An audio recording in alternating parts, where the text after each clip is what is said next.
Eh, Allá mediados, finales de los 90, ya con un informe Estado de la Nación consolidado, comenzamos a ver la necesidad de plantear un informe regional centroamericano. Arrancamos por la parte, si se quiere, más dura, que fue comenzar a identificar y apoyar el armado de grupos que produjeran informes nacionales en todos y cada uno de los países centroamericanos. Ya avanzado este proceso de producir un informe nacionales por país, caímos en cuenta de que se podía, incluso independientemente, producir un estado de la región, un instrumento que diera cuenta de la evolución económica, social, política y ambiental de la región centroamericana. De hecho, el primer informe Estado de la región salió en un momento bastante particular.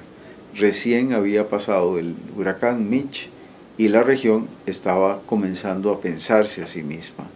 De tal forma que el primer informe regional centroamericano, Estado de la región, salió ya con una vocación de incidencia en, por ejemplo, la Declaración de Estocolmo.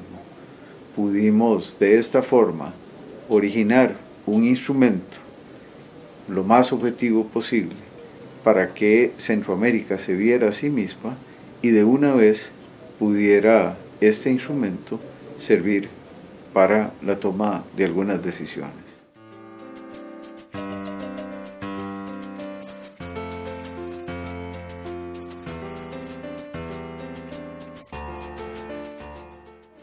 El informe, este cuarto informe Estado de la región, narra los sucesos y analiza las situaciones entre el 2008 y el 2010. Es en este periodo que se da un golpe de Estado en Honduras, un proceso electoral en una situación, llamémosla, anormal, y también se plantea en este informe un proceso electoral del nicaragüense, pero a nivel local. En general veníamos planteando que el tema de elecciones libres, limpias y reiteradas tenía deudas, no era un tema acabado en la región centroamericana. La independencia de poderes, por ejemplo, y en particular de los organismos electorales en Centroamérica, es débil. Hay una fuerte injerencia, por ejemplo, de partidos políticos en algunos países más que en otros. En general sí encontramos, pues, situaciones electorales que no están en la máxima calidad, digámoslo así, tanto por la independencia como por la injerencia de partidos como por acontecimientos específicos que plantean, al menos en dos países, profundas dudas.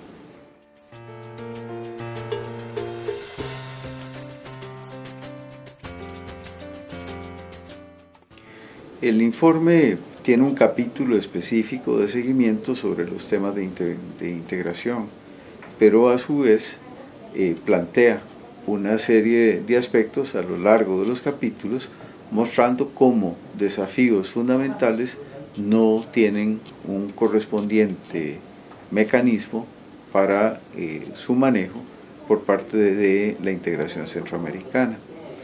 En términos de la integración como tal, este es un periodo en donde se somete a tensiones muy grandes, digo el 2008-2010. La situación en Honduras ciertamente genera una gran presión sobre la región centroamericana. Muchas de las cumbres se suspenden o se tienen problemas para desarrollarlas con normalidad.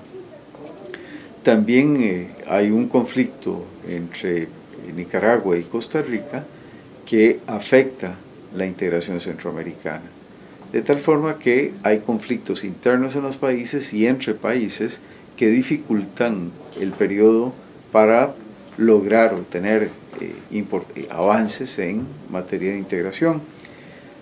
Así las cosas, es un periodo en donde más bien nos mueve a reflexión para plantear que la integración ciertamente es como un segundo piso, y con una base muy débil, el primer piso, que sería la situación de los países, es muy difícil avanzar en la integración. Las diferencias, las brechas que existen entre países más bien tienden a generar llamémoslo así, fracturas o la posibilidad misma de hacer que se avance muy poco en materia de integración. Sobre esto es que da cuenta el informe.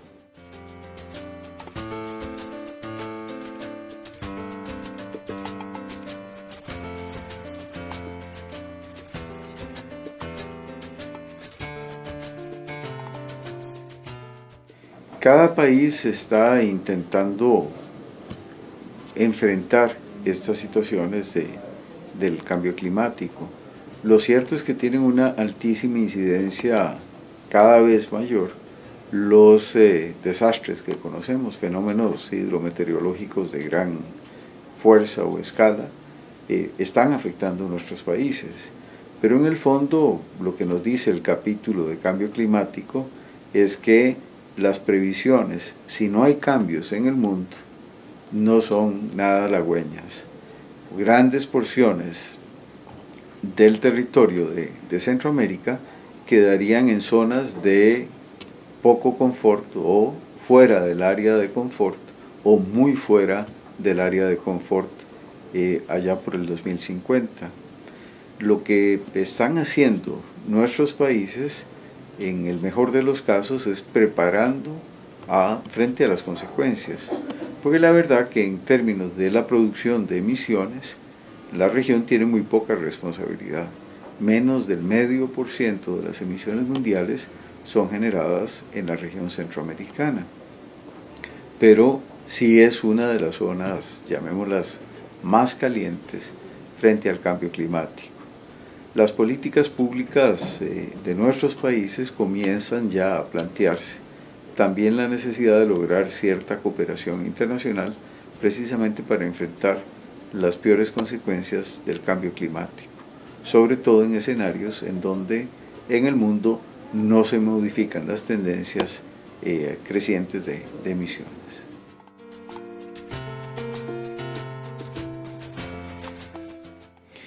La integración es un tema ciertamente que tiene un vigoroso componente económico.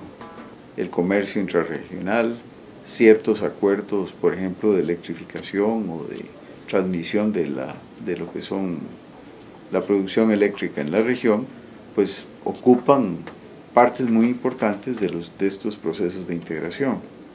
Evidentemente hay otras integraciones que son de carácter institucional y que se reflejan en el actuar de los organismos de integración. En este periodo, sin embargo, 2010, más bien hubo cierto retroceso en lo que era la formación de empresas centroamericanas. Por ejemplo, empresas aeronáuticas ya no tienen el raigambre en Centroamérica, sino que han sido o han tenido participaciones crecientes de capitales foráneos. O por ejemplo el sistema bancario centroamericano. Ya los componentes regionales casi que han disminuido o desaparecido del todo. En algunos países sí se conserva una banca nacional, en el caso de Costa Rica más bien propiamente pública o estatal, y en el caso de Guatemala con raigambre nacional, pero en el resto de los países ha sido casi que desplazada por empresas o bancos transnacionales de grandes dimensiones. En ese sentido hemos vivido un periodo en donde ha habido un retroceso de lo que son empresas centroamericanas o regionales y no hemos tenido un vigoroso proceso de integración en otros campos. Por supuesto que la gente se las arregla para integrarse y tenemos procesos migratorios muy importantes dentro de la región, de Nicaragua, El Salvador, hacia, por ejemplo, Belice, de Nicaragua hacia Costa Rica, de Nicaragua también algún segmento hacia El Salvador y todos los centroamericanos o porciones importantes de centroamericanos hacia el norte, hacia los Estados Unidos como meta final.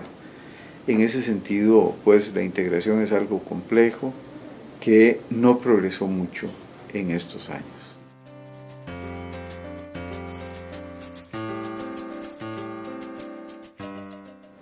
Hay un primer mensaje que es fundamental y es indispensable estudiar.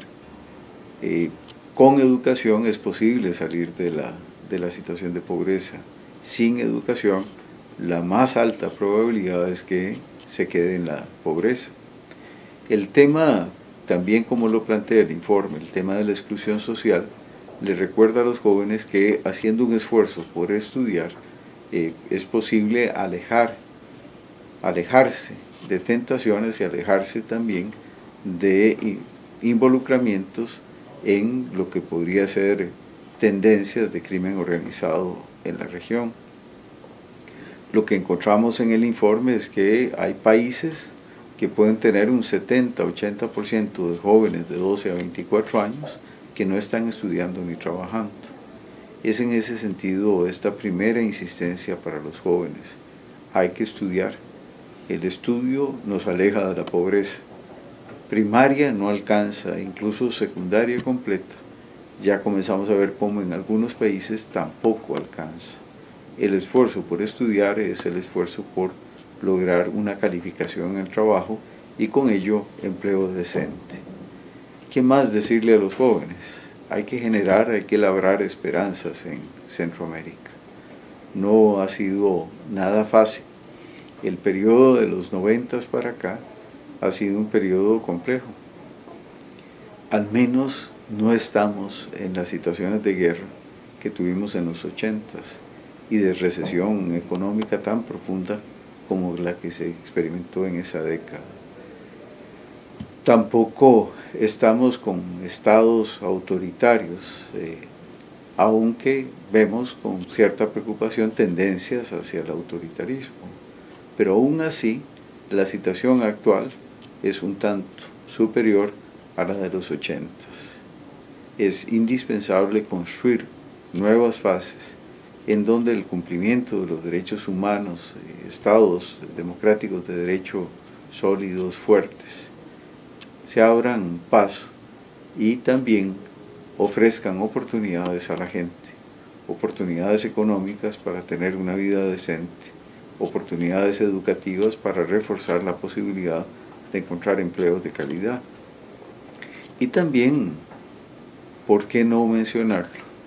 El tema de crecientes espacios para la participación y para la toma de decisiones. Por ahí decía un poeta español, el hoy es malo, pero el mañana es mío. Y ese es un poco el mensaje que quisiera dejarle a los jóvenes. El hoy puede ser malo, pero el mañana es de ustedes.